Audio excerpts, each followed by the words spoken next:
Are you strategic? The answer can make or break your business.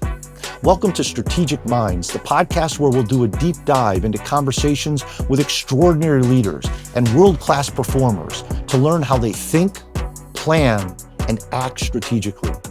I'm your host, Rich Horwath, author of 8 books on strategic thinking, including my newest book, Strategic.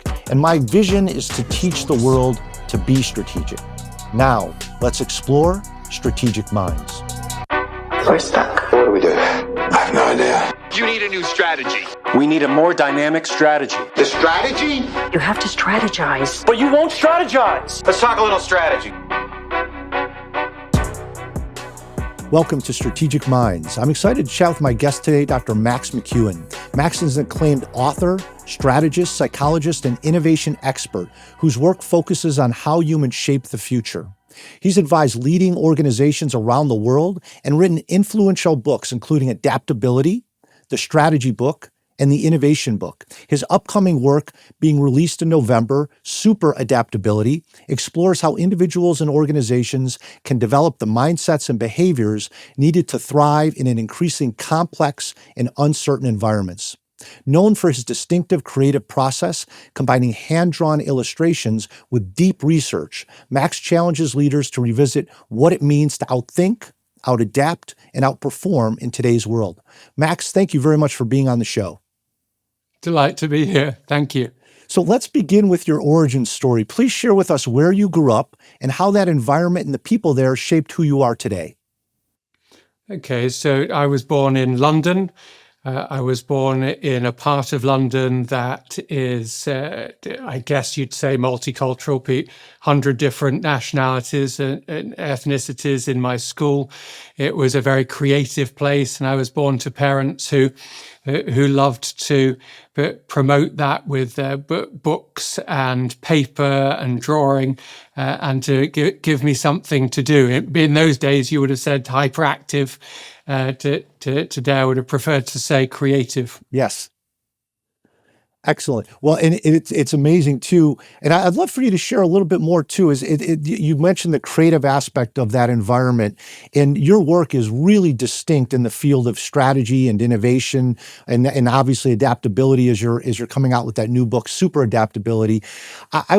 I would be appreciative if you share with us a little bit about any guidance you've had for business leaders on fostering creativity, both from a personal and professional perspective, because you obviously grew up in an environment that helped spawn that, and now you're a true thought leader from a creative perspective in what you do.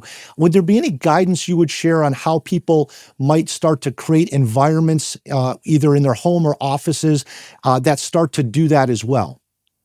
Well, yes, one of the things I was thinking about growing up, that my father worked for a printing company, like a newspaper company, and he would bring back giant rolls of paper from there, the end roll. Yes. So these are huge rolls, but he'd bring back the end roll, and he'd bring it into our living space, and he'd push it on the floor.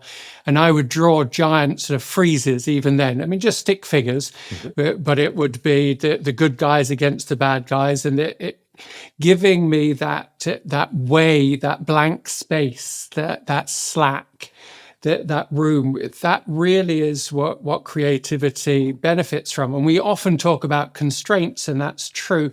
But I tend to think that if you want to encourage it, you need to make room for it. You need to make people feel safe.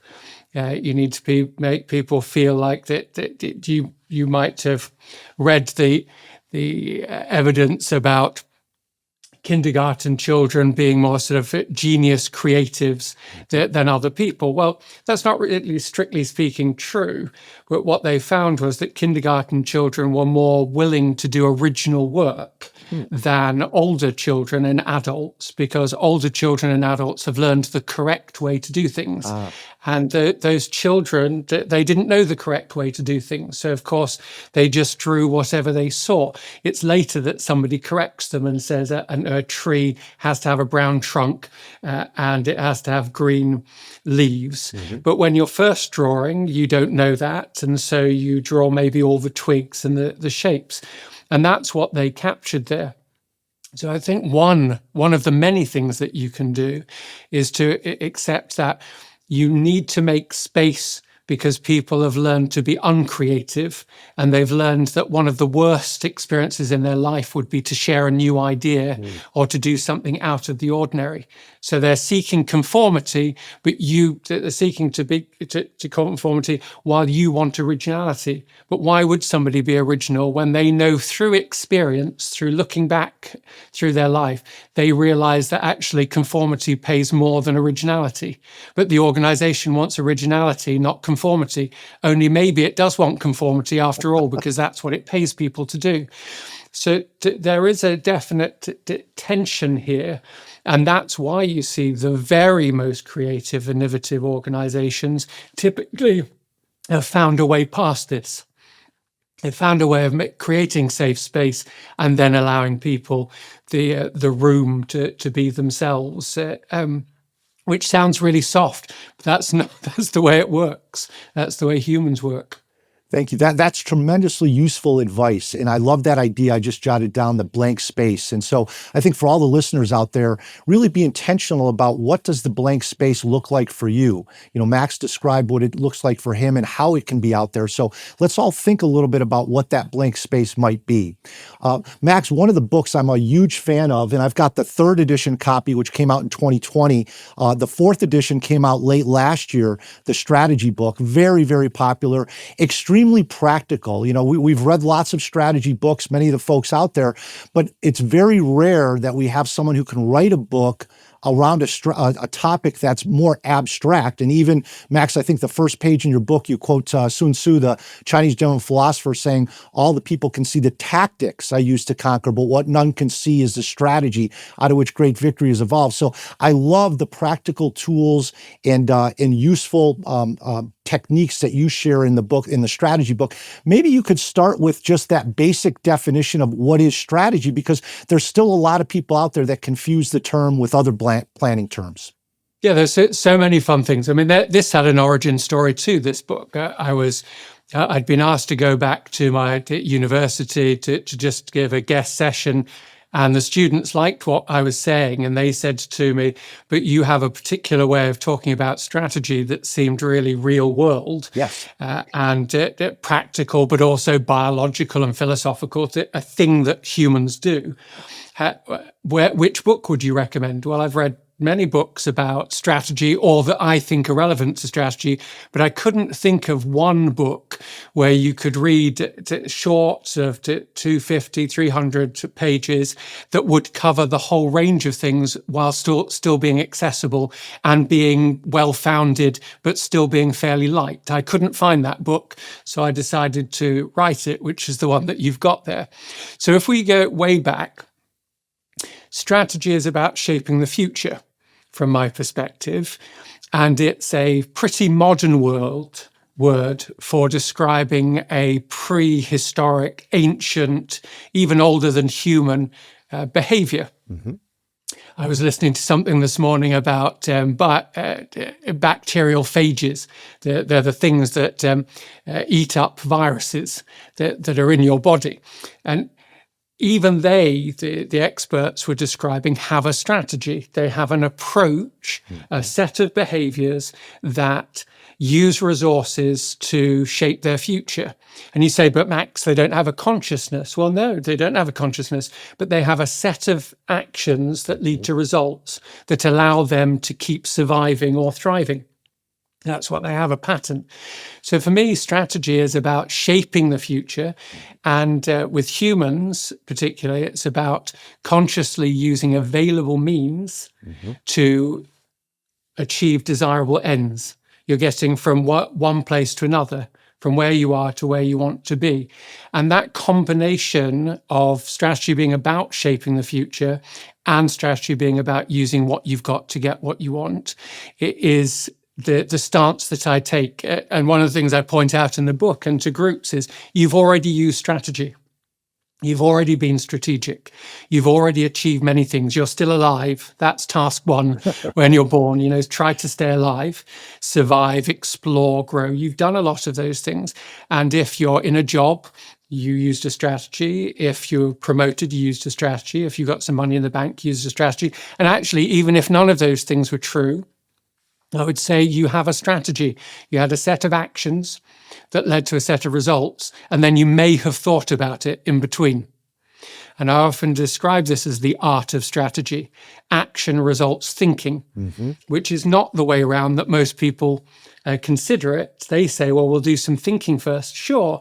But before thinking always came your view of cause and effect. And I'm trying to bring that out of people to see their inner strategist and then develop that and say, well, get even better at it because you got a big brain. Let's use it even more effectively.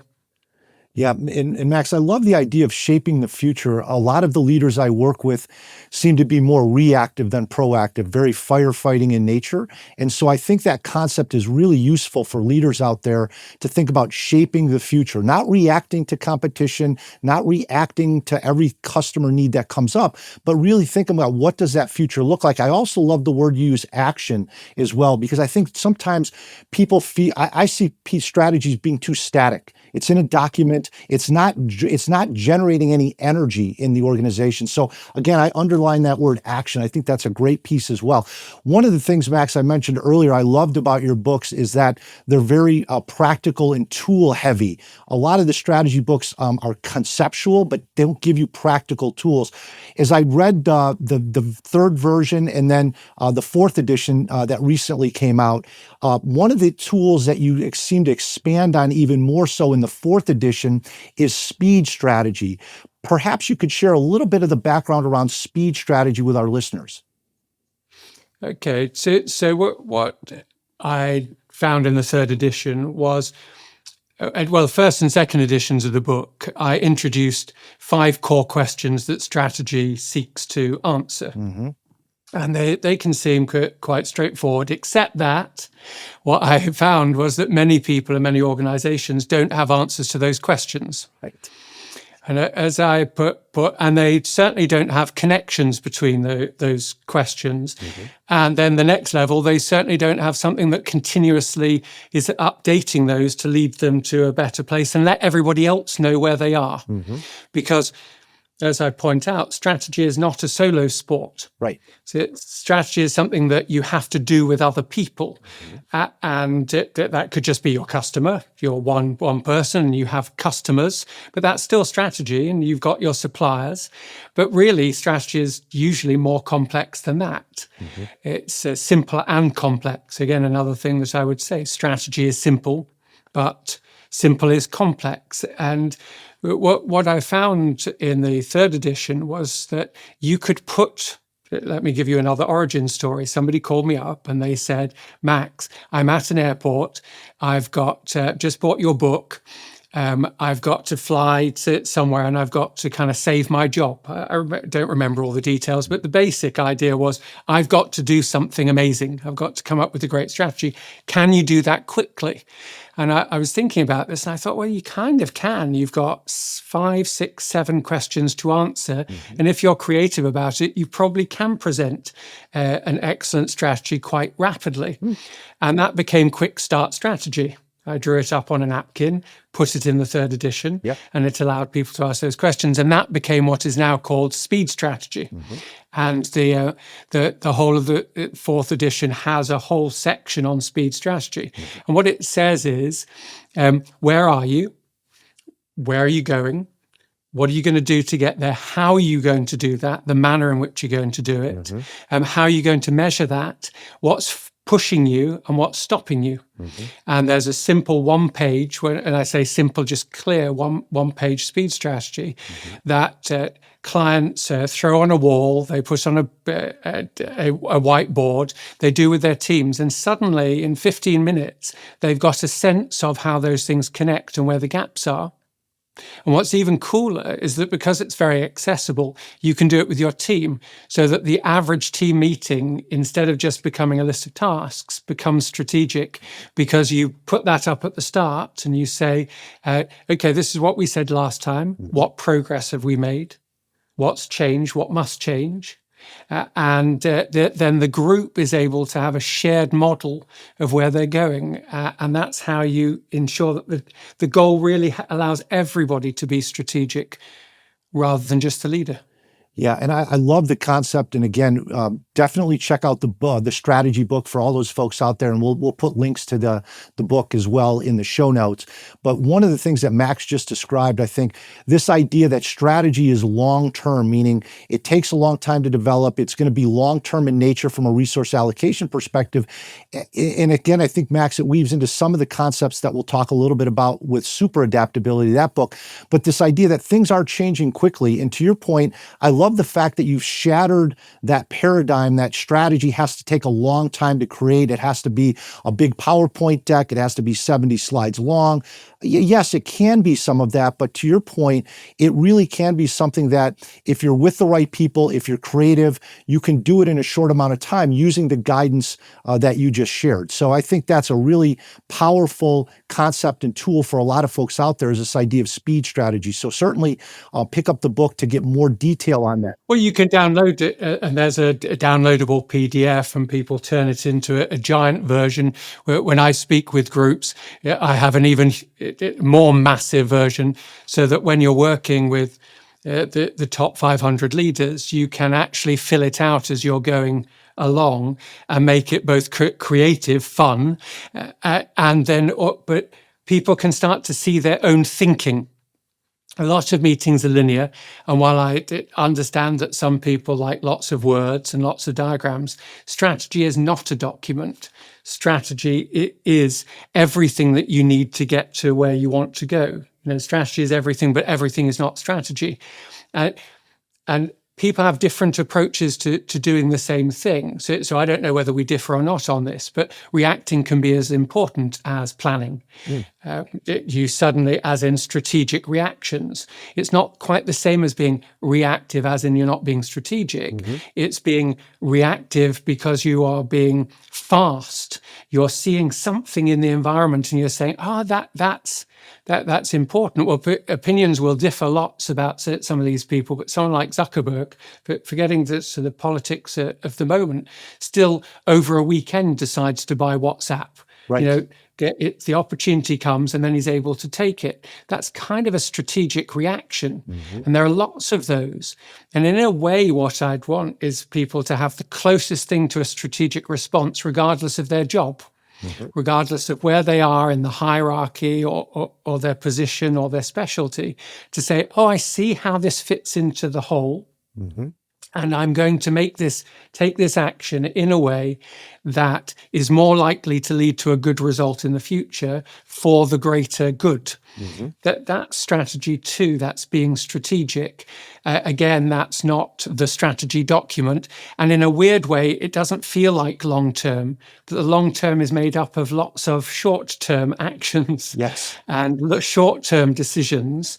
And so a company as successful as Costco, brilliant company, is made up of millions, billions of decisions and actions and smiles and pats on the back for a kind of a colleague. All of those things equal strategy. All of those things equal culture. And so it's a sophisticated way of saying that tools can help, but they're not the main thing. We could have done all this without tools, as long as we become strategic. Yes. Yes, and building that mindset. And again, the book does a great job of really teaching you how to build that mindset over time. I want to take a quick moment to thank everyone who's been sharing the Strategic Minds podcast. Your support is what helps us grow and reach more leaders who want to think and act strategically. If you've been finding value in these conversations, I'd love for you to follow in their footsteps. Share the podcast with a few friends or colleagues in your network who you think would benefit from becoming more strategic in their work. Your word of mouth makes all the difference, and I truly appreciate it. Max, one of the things with strategy we often see is the element of competition. Sometimes the competition's another company. Sometimes competition can be share of mind internally. When you think of competition and competitive advantage specifically, with all of the things that are changing, and again, you do a nice job in some of the things I've seen with adaptability and then super adaptability, which is going to be coming out. Do you think today it's possible for leaders to build strategies that help sustain long-term competitive advantage? Or do you feel, based on what you just shared, that maybe long-term advantage is not going to be possible, but stringing together a bunch of short-term advantages is more appropriate? Well, I think it's continuously seeking advantage, or put a different way, continually seeking a good future, which is not quite the same thing either. Okay.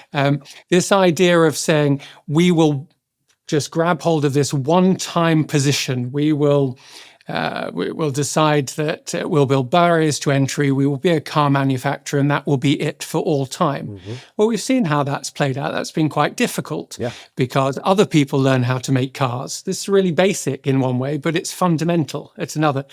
Somebody makes a car, somebody else learns how to make a car, then even more people make cars, then we're making more cars in the world than we can possibly ever drive. Mm-hmm. In fact, there are cars just parked up, doing nothing, and then they just move all the way through to being junked. And then somebody else comes along with EV cars, and you've got to cope with that, and it becomes even harder. Mm-hmm. So the idea of taking one benefit for all time that will always work is, of course, well, it's never been true. Right. But it's certainly less true than it's ever been. It's not quite the same thing as saying that there are no sustainable advantages as long as you're willing to sustain them. Yeah. And that's where culture and the capability to be more adaptable than the next person really comes into play. And you'll find some of the organizations that do best can move through a range of different markets and products and services, taking the thing that can be sustained, their cultural ability to outthink or to work together, their teamwork. Those are the sustainable things rather than just market positioning. And so I think it's important not to just throw it all away. Right. So throw being strategic away or sustainable away. Just don't think it's a decision that will last forever. Mm-hmm. And Max, you'd mentioned a moment ago, it's not necessarily about the tools per se, but it's about that willingness and that desire to be strategic, to think strategically, to act, to learn, to adapt. What would be the characteristics? I know you've worked with a lot of great companies around the world. What would be some of the traits or characteristics of people that you've observed that have been truly good strategic thinkers? Are there certain characteristics or traits that you've noticed in people that really do think strategically? Well, one organization I'm thinking about has a strategic rhythm to their work. Mm-hmm. They understand that not everything in the organization can have the same rhythm. Yeah. So it's kind of a slow, quick, slow in their case. It's saying, listen, we've got a slow thing where we're prepping. We've got a slow thing where we ramp up. And then we've got the quick where you want to be in a hot streak, doing what's working and revising it so that it keeps working. But we're going to put the success that we get from that, the resource that we get, the money that we get from that, we're going to keep investing those in the future. That's our next slow. Mm-hmm. So this slow, quick, slow is a rhythm that allows them to operate at all of those levels, sometimes being long-term, sometimes being short-term, but really it's all of those things all at once. So they have a rhythm more than simply a linear process. Mm-hmm. And if that's unexpected for somebody who's listening to that, that's perhaps because your organization hasn't yet gained that. But the truth is that all organizations have a rhythm. Mm-hmm. Some have a more effective rhythm than others. And the one that I've noticed that's most adaptive is the slow, quick, slow rhythm. Would you have any advice for leaders that to help them identify what is their strategic rhythm today, and any advice on how do you adjust that rhythm to be more effective? Well, if you have even individually, you just consider how is our formal strategy done. Mm-hmm. We might be talking to different sized organizations here. I do work sometimes with smaller, but I tend to work with particularly large organizations. And as a result of that, they have a formal set of strategic decisions. And then they do those for, I don't know, 3 to 6 months of the year. And then they roll them out to the organization who has to do whatever it is in the next 6 months of the year. And so this continues. Yeah. So looking just even at that basic question, how is it, if you're a leader listening to this, or you're a manager, or you just joined the workforce, whatever it is, just look at how formal strategy is done over what calendar. And that gives you an idea of the formal rhythm. And then compare that to the way that decisions are made in the field.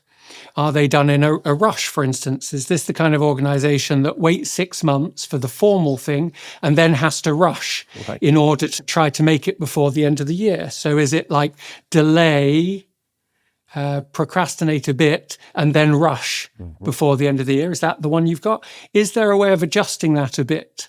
If you're not in a position to change it at the top level, maybe you can make it for yourself. I find quite a lot of leaders can feel that they are constrained by their leaders and by their formal process. And it would maybe be a better idea to say, for the first 6 months, I'm not really going to be bothered.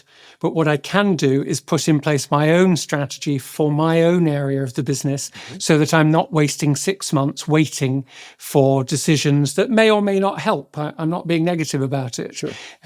It's what I call red boxing, deciding this is the bit of the business that I can't change. This is the bit of the business I can change. Let me focus on keeping the red box happy, but also doing what I need to do to deliver what I will be judged upon.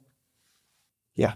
In that formal rhythm, I think, is a really important piece for, like you said, companies of all different sizes, because whether we realize it or not, whether the strategy process is formal or informal, as Max has educated us, there is a rhythm to that. So I would encourage all of you out there to take a pulse on what the rhythm for your group is today, and then think about Max's advice on the idea of reflection, the idea of action, and then as we'll get into some of his additional concepts around innovation and adaptability, I think you'll be able to build that toolkit as well. Max, you tackled another huge subject in addition to being an expert on strategy, innovation. And the innovation book, again, does a lot of wonderful things to take a subject that can feel overwhelming and make it a little bit more real world and a little bit more approachable for people.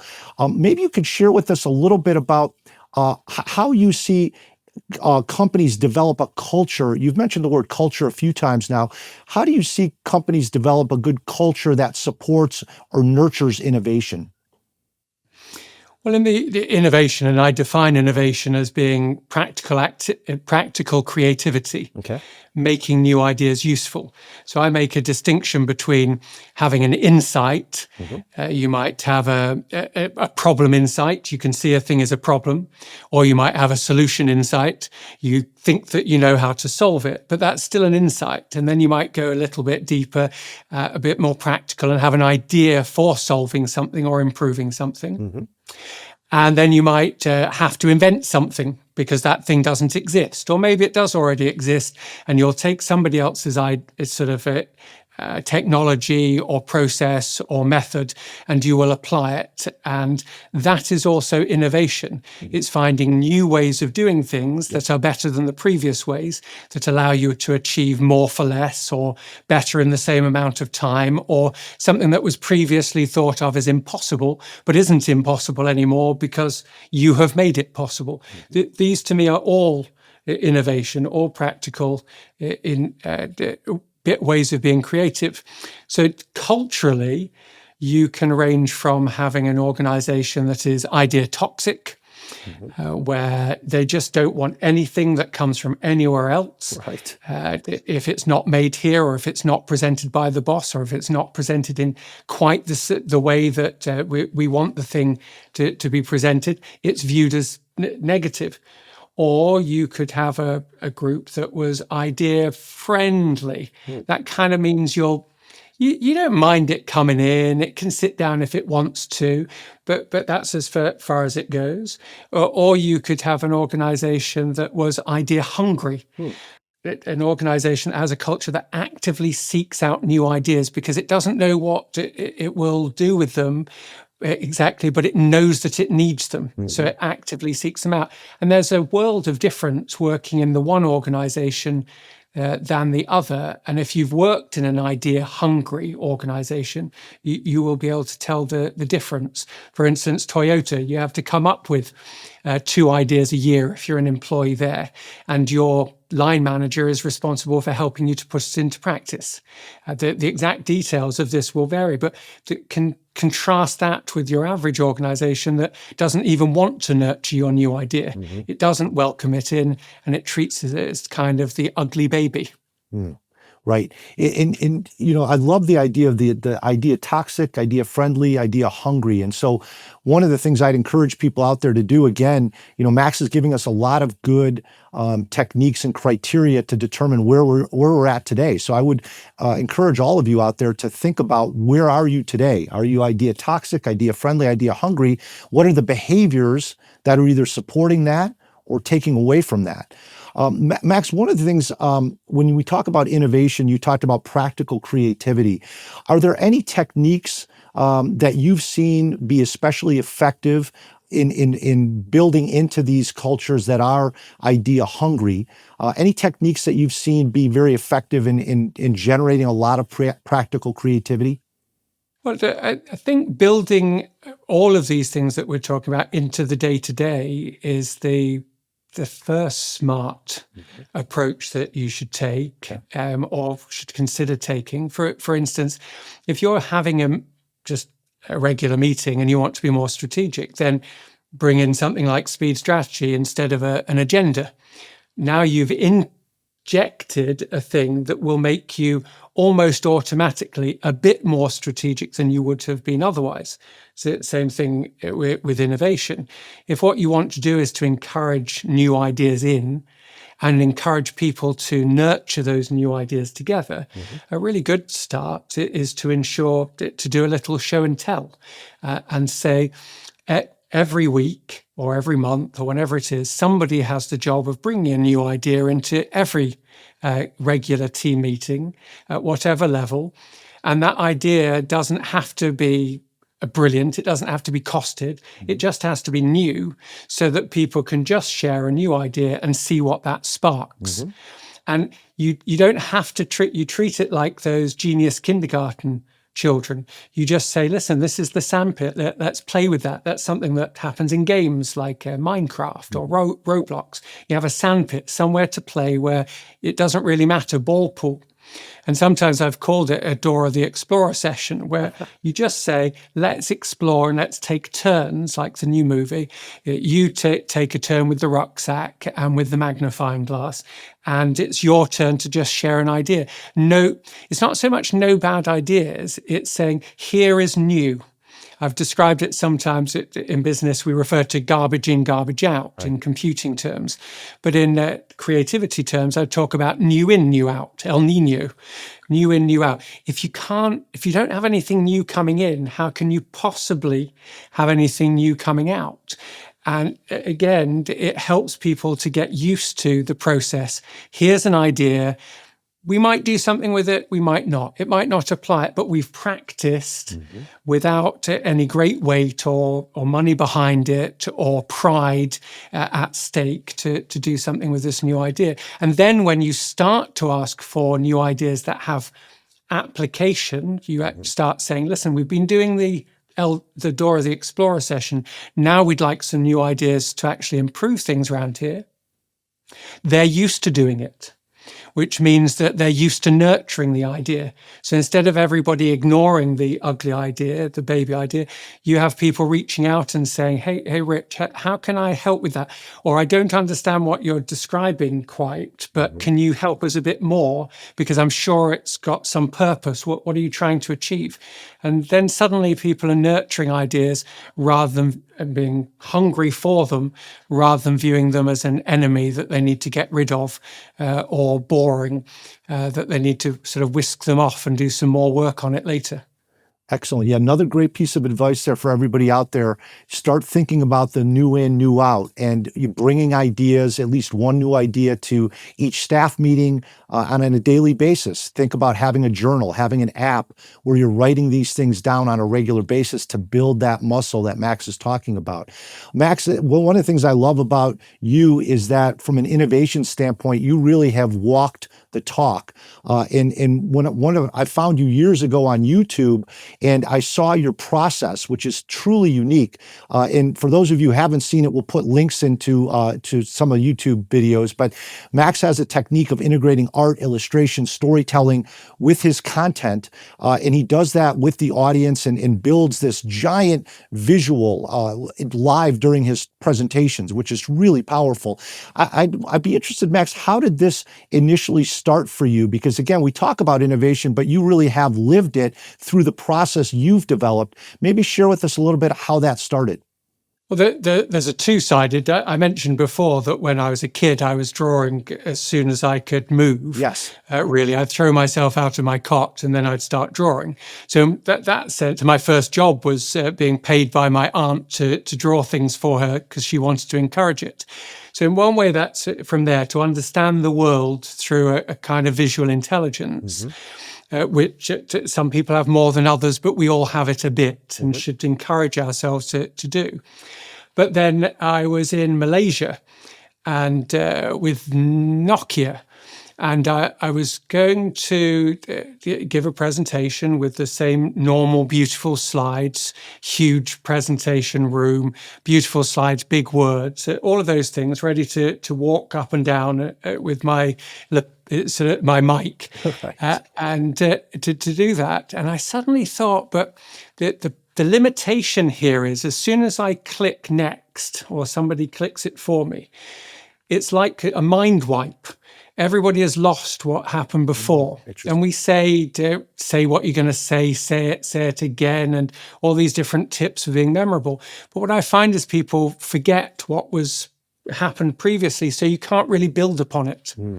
So what I did anyway was I saw that they had a giant foam board, Foamex, and I asked them to put it on the stage. It was being used for marketing materials, and I said, I'm going to use that instead, and that's what I did for my session. And it started fairly simple.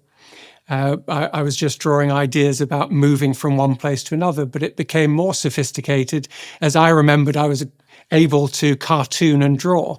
And so now I'll draw really a huge tableau, a living journey, moving from different islands and surfing and building a paradise and working with different people. And when I talk about a company, I draw something like the figures behind me for Lego or for IKEA or the Mickey Mouse to illustrate that. And what that allows people to do in quite a fundamental, deep human way is allow that child to come out that wants to explore ideas through visual means. And you see people almost moving their hand as I move my hand and draw. And as soon as they have the opportunity in workshops, they then start doing the same thing, expressing themselves. And it's so much easier. And what it means is you don't lose people because they can focus on whatever bit of the strategy or innovation or adaptability I'm discussing without having to lose it on the previous pages. So yeah, it's a delight to do, and seeing how alive people come as I do it and how effective it is afterwards at really bringing these concepts home. And you mentioned the afterwards part. I'd be interested, Max, how do people take that really powerful experience in that tableau that you described? Are there ways that they then use that, or are there ways that they can, take the concept that you just talked about, which I think is really powerful, this idea of, if we show something on a slide and swipe it away, it's gone and we may forget that. Is there a way or a technique that leaders out there might be able to employ, this idea of, visualizing things that can be consistent and stay in their world versus kind of moving from one thing to the next very quickly?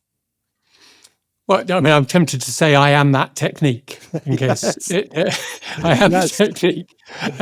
But which actually is a semi-serious point. I find that maybe too many people, it's entirely up to them, but maybe too many people spend time on quite linear, non-interactive sessions that don't really seek to solve problems.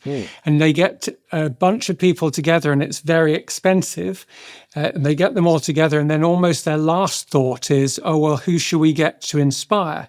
Fine. But then they get inspiration, again, fine. But if that inspiration is kind of closed book rather than solving the problem that is on people's minds, I think that's a missed opportunity. You've got 50, 100, 500, 600 of your top people together in a room. It's cost an extraordinary amount to get them there. Yeah.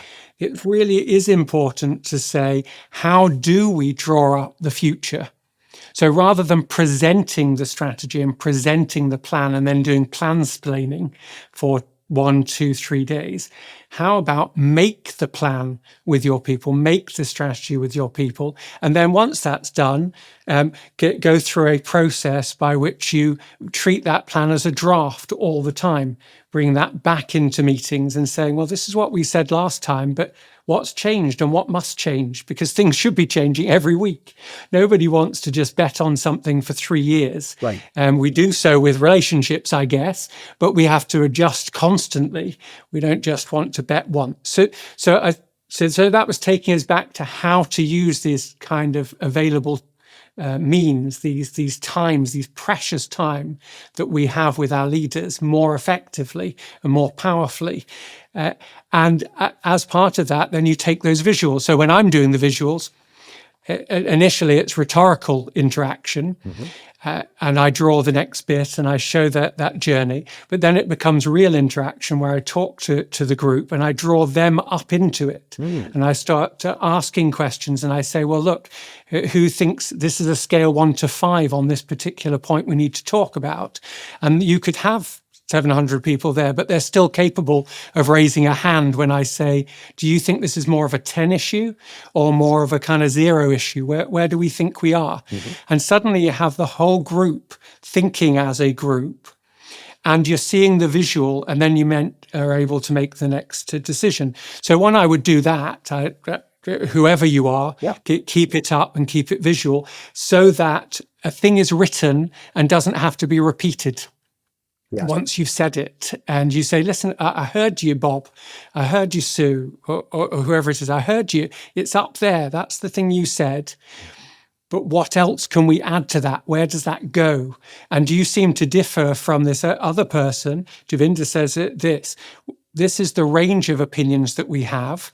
We clearly have to make some choices. We need some information in order to decide which way this is going to go, or we should decide on both. So those are several ways. And another way of doing it at my sessions is people actually cut out the stuff that they have prepared and that they've joined in with, and they take it back to their workplaces and they put it on the wall and they say, that's what we said, and that's the image that reminds us about it. Very powerful. That's how we work in the rest of our lives. Pictures, things that we've created and things that show us the journey, a map, an actual visual map. It's much easier to follow a visual map than just a series of steps that everyone has forgotten but is still following. Yeah, and that visual map is a really important piece. And so I would recommend everybody, we're going to put links to the videos in the show notes, and I'd really recommend for inspiration, watch the videos of Max doing this technique, the way he presents. Again, it's really memorable, and I think it will inspire you, and I think he just shared some great ideas there as well. So thank you, Max, for that.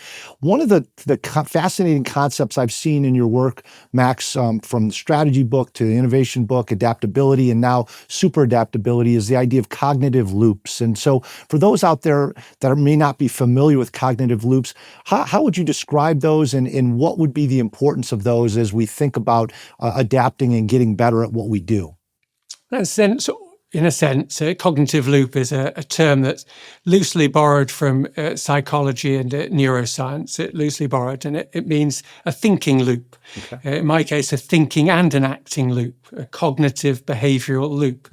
And so that means the process through which your brain goes in order to recognize something, interpret it, decide to do something with it, understand it better, and then take necessary action or action at all, a cognitive loop. And we all have them. You could argue that we are in fact loops. We're loops of action and response, action and response. So these cognitive loops in creativity have one form, and they have other forms in strategy. And some of them become habitual, and we don't even think about them very often. In SuperAdaptability, I went back to a thing I call the run loop: recognize, understand, take necessary action. And I really considered this carefully, and I was about to release a second edition of Adaptability. And I thought instead, no, but this isn't quite satisfying enough. What do I mean by recognize? What do I mean by understand? What do I mean by necessary action? So I broke it down into more detail. And then I said, but what are the behaviors, again, in more detail, and who represents those? And how would you know whether you were doing it or not? And from that came the run loop that's presented in SuperAdaptability, which is a way of responding to the world in a conscious way that allows you to get better at it. Something that will work to get you out of a panic situation, but also something that can help you to outthink your competition, or to recognize that you're doing something that's not working in your relationship, or something that's not working with your colleagues, or an opportunity for doing something better, or when you're trapped. And what I discovered is it's the same pattern of cognition and behavior every time that works at the micro level and the macro level. So once you start getting better at it, you can apply it in different ways all the way through your life. The way that boxers only have 6 punches and learn to use those punches in order to do sophisticated things, or the way that dancers have only so many steps, but they blend those in ways that lead to more sophisticated things. And that's the cognitive loop that is in SuperAdaptability. We're all looping. Let's loop better. Yes, definitely. And Max, from that perspective, as you've done your research and work with SuperAdaptability, which will be coming out in November, have you noticed characteristics of a super adaptive mind, people that are able to do that? Any traits that you've seen that we as leaders might start to look for in the people that work with us and for us? Yes, absolutely. I should say that because I've divided the book into these interconnected chapters, so 3 chapters and 3 functions for recognize. They are detect, interpret, and decide. And then understand, which is, again, 3 functions and chapters to model mechanisms that you modify. And then the third chapter, necessary action, in which you enact things with a certain rhythm. You have to energize them, and then you have to embed them. So these are 9 functions that allow you to identify both what you need to do, but also the ways in which more super adaptive people have done them in the past. And the idea here is that you coach yourself through reference to examples and stories of those who have done it in a particularly impressive way. So what I have done is found examples for all of those, detailed examples for each part and how you would do it. And I've also presented the way in which the super adaptive mind thinks. So to give you an example, if you're recognizing, you want to see what others miss. But not just see what others miss, you also want to, when you're detecting something, you also want to see what others miss that allows you to find a kind of third space, an alternative way forward. You want to see that because that's the way the super adaptive person thinks. And then when you interpret what's going on in your world, you want to do it in order to find a third way. You want to do that. And again, what the super adaptive person says is, I could be wrong, I could be right. I could be wrong, I could be right, or in between.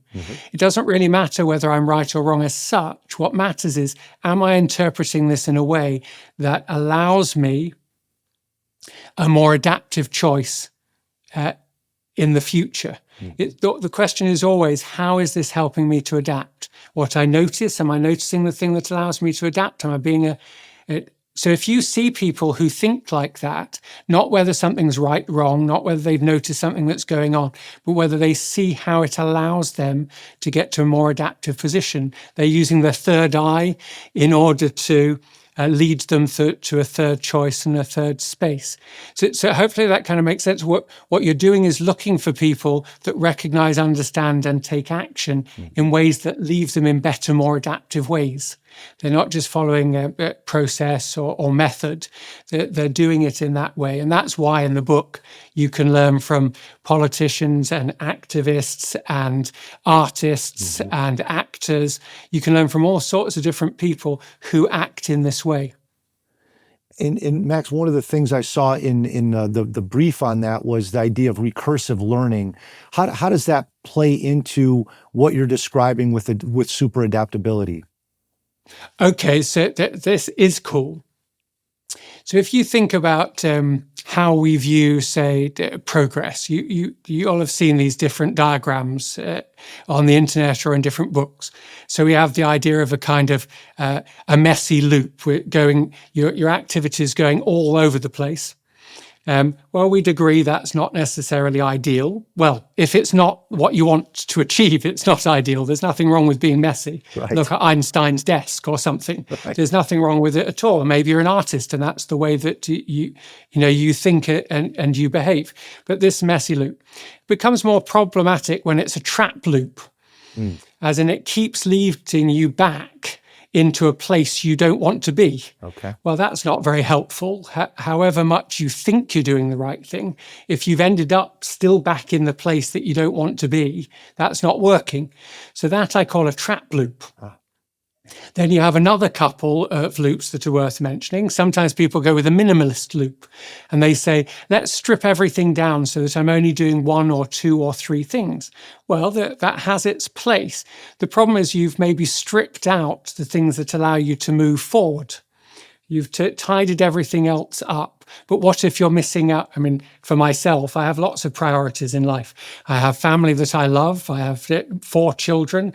I have a sports team that I like. I like art. I like music. I'm concerned about politics. There are people who are starving. I have lots of priorities. I don't want to cut my life down too much because of what I care about and what I worry about and what I love. So then the next thing that you might do is say, well, I need better habits. And that's a reinforcing loop. That's the classic habit loop that we all know. You sort of cue, reward, and so on. Yeah. The only problem with that is that you've got an isolated habit whose aim is to return you to the point in which you started. Yes. Yeah, as in, you just keep doing it. I've decided to run. I've developed a habit to run. Now I run every day. But it still reinforces, and habits can, as we know, be good and bad, and it's the same format.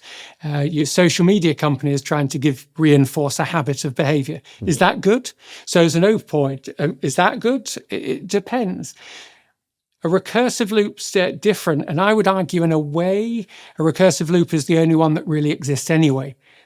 A recursive loop leaves you in a different position every time it ends.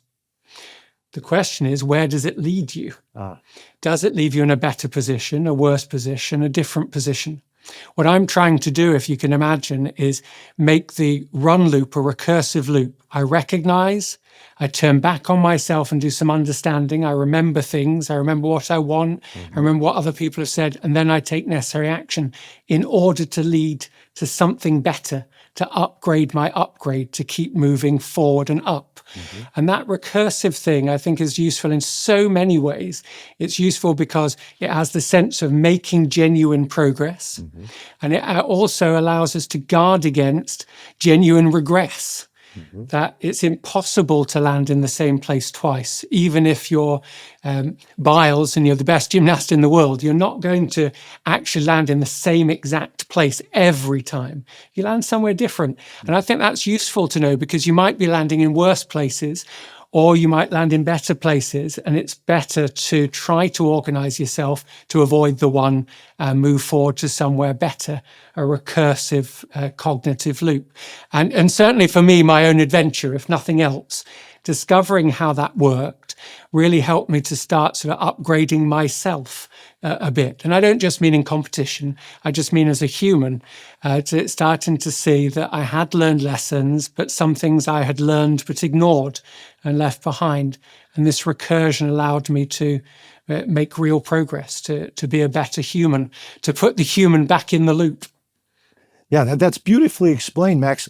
Is there any advice you'd have for us? And certainly we'll pick up the book, SuperAdaptability. We'll put a link in to pre-order that book as well. But any advice before the book comes out on how we might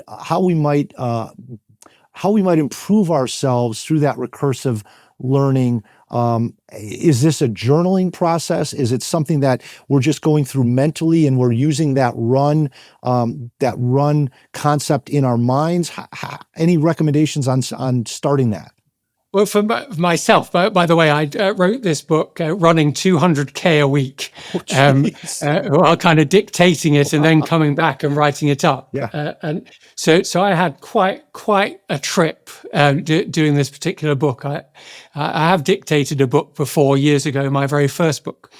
I suppose from that, I kind of came across, and it emerged, this idea of living the fractal life, using the run loop if that is a pretty accurate model of how humans think through what they're going to do in order to do something different. If you decide that that's a pretty accurate model of human cognition and behavior at a simple level, once you learn it just a tiny bit, you can almost use it at the micro level, like a click, or like I was taught by a drama teacher once that if you touched your finger to your thumb, you gave yourself a little hug, even when you were stressed, even when things were awful, a little hug before you start speaking, before a keynote.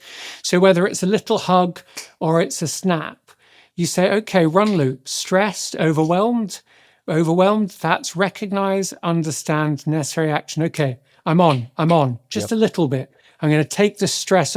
Clearly I'm overwhelmed here. By something, there's too much going on. I'm not making sort of progress. I'm feeling stressed, overwhelmed, whatever it is. I'm feeling that kind of choke on me. Recognizing that in just the moment and going, no, this is one of those moments, isn't it? This is breathe. This is overwhelm. Step one here, the 0 is just a click. Recognize, understand, necessary action, breathe. Breathe. Once you've run it once, you've now got some oxygen in you and you're starting to recover. And you're talking to yourself, metacognition, you're talking to yourself, you're coaching yourself. And whether you view this kind of spiritually, it's sort of Zen and it's meditation, or whether you're thinking about it in a neuroscientific way, it doesn't really matter. What matters is it appears to be what humans do. They breathe, they take their moment, they recognize, they go, okay, overcome overwhelm. What's next? What's the next loop? And the next loop might be huge. It might be your huge project. You want clean air because you've noticed that clean air and clean air reduces dementia. And that's your big project. And that's a big run loop that's going to take years and years and years to get to, made of lots of loops. But realizing that getting rid of the overwhelm is exactly the same form as the massive, let's improve air quality for people and reduce dementia, means that it's scale free. And I don't know if it'll be a term that your audience is used to, but scale free means that it's the same as the fractal design in a leaf. This fractal design in a leaf is the same as a branch, is the same as the tree. Yes. Broadly, that's fractals. And they're scale free in that the same pattern repeats at different scales. So this is me using these partly as metaphor and partly as evidence. But that if it's a fractal habit, it saves my life because I'm stressed today and I've got out of that stress and I've moved from survival to thriving and breathing, but also it helps me in the getting a group together and getting the energy that I need in order to get this project working. So I think that's the marvelous thing. That's the best thing that I've found in it, is that one pattern can rule them all, I suppose. One pattern can give me a way of upgrading my ability to upgrade, regardless of where I am in my life. I'm working on the same problem, how to work with my sons and my daughters, how to work with my children is the same problem, the same solution as working with a client to compete in some way. I mean, that's really nice because it stops that overwhelm and it allows us to really focus on the same thing, how we're going to adapt. Wonderful. That's a great description of the process. And again, for everybody out there, the run loop is going to be really powerful. So Max, really excited for the book, SuperAdaptability, to be coming out soon. Maybe share with us where people can continue to follow your thought leadership and continue to learn from you. Well, the best way is LinkedIn. I think that's where I spend most of my sort of open time. Okay. So LinkedIn, come ask me a question and join me, and you'll see my various thoughts. And then when the books are coming out, there are lots of videos available. But buy a copy of the book, try Speed Strategy. Go to speedstrategy.com. I don't know why, perhaps because I'm British. I don't always like selling things, so I give them away for free. So on speedstrategy.com, you can download a template for Speed Strategy. Go use that if you don't have a budget, or buy a book, or come follow me. Pre-order SuperAdaptability and start applying these ideas. It's what I do with clients and with myself. It can be life-changing.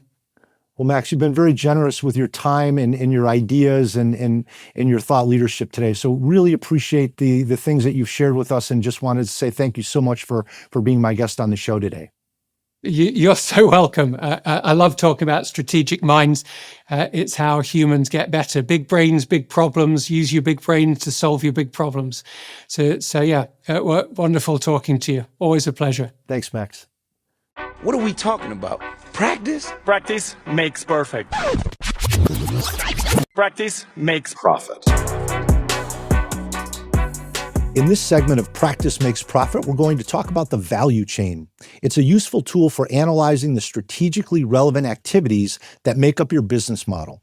Originally conceived by Harvard Business School professor Michael Porter, he describes his rationale as, and I quote, "I developed the notion that a competitive strategy is manifested in the discrete activities a company performs in competing in a particular business. Activities such as order processing, process design, repair, and sales force operations are narrower than functions such as marketing and production. And my conclusion is that activities were actually the causal first-order unit of analysis where the choices needed to be made and where the advantages rose," unquote. So a value chain visually depicts the configuration of your key activities that create, deliver, and capture value for your customers. Value chains can be developed at the industry level and the company or firm level. They typically consist of primary activities and then the secondary activities that contribute to each of those primary ones. Examining an industry or business at the activity level focuses a lens on areas of differentiation and cost, which are the two key contributing factors in a customer's perception of value. So, for instance, we might look at the coffee industry value chain and the primary activities, and typically there's 3 to 5. So for the coffee industry, you'd have things like bean production, processing, roasters, marketing, and sales.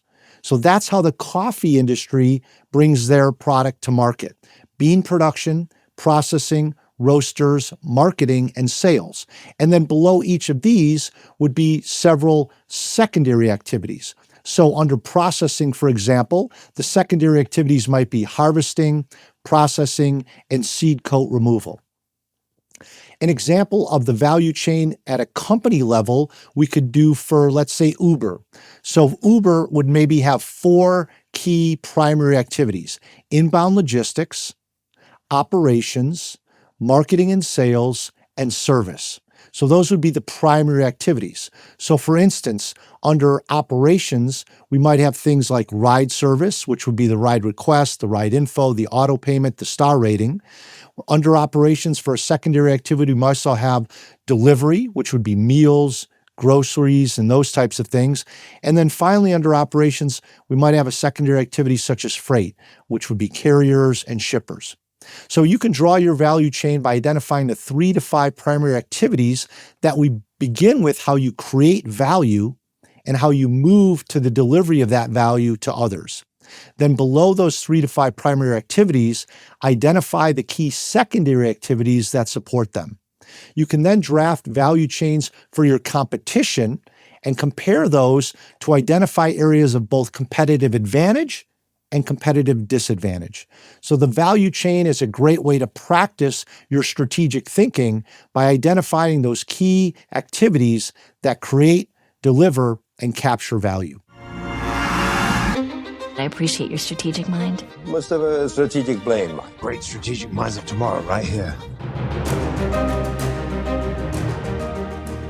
In this segment, The League of Strategic Minds, I answer questions submitted by listeners. Today's question: how can I tell if my strategy is working? Well, one of the keys is not switching strategy too often, and so we need a way to determine how and when do we do it. One of the key ways to determine if the strategy is working is to develop a good objective. An objective is going to quantify what you're trying to achieve and also add a time frame for that achievement. However, I wanted to share with you a secret. Most people, when they create objectives, have an objective for the full year or for the full planning cycle. So I want to increase sales by 15% by the December 31st, 2025. The key, though, is can you build in some milestones to the objective? So for instance, if the key is to increase sales by 15% by the end of the year, maybe we can input milestones such as by the end of Q1, we'd like to increase sales by 3%. By the end of Q2, 6%. By the end of Q3, 10%. So if we have those milestones built in to our objective, then we can gauge if our strategy is working or not. If you have a question you'd like answered, visit the Strategic Minds page on the website strategyskills.com and complete the brief submission form. If your question is selected, you'll receive some strategic swag for your contribution. Any insights? You play to win the game. Any further insights? You don't play to just play it. Insightful. I want winners. I played the game to win. I want people that want to win. It's very insightful. To close today's show, our Winsight, or idea for advantage, comes from U.S. Olympic gold medal gymnast Shannon Miller, who said, "In the Olympics, everyone is talented. Everyone trains hard. Everyone does the work. What separates the gold medalists from the silver medalists is simply the mental game." How are you developing your mental game? Do you start your day with a short mental workout? If not, you have a great opportunity to increase your mental fitness and take control of your day. Take the mini strategic fitness system quiz at strategyskills.com and see how you score. Thank you for listening to today's episode of Strategic Minds. I hope this conversation gave you some valuable insights that you can apply to your business and put into action.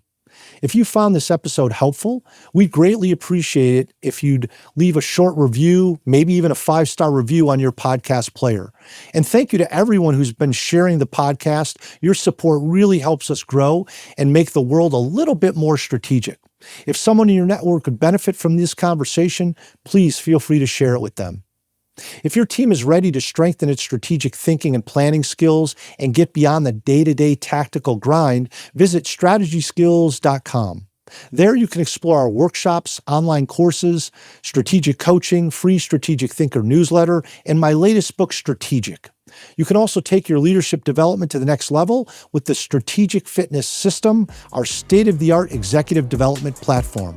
Until next time, remember, be strategic to be your best.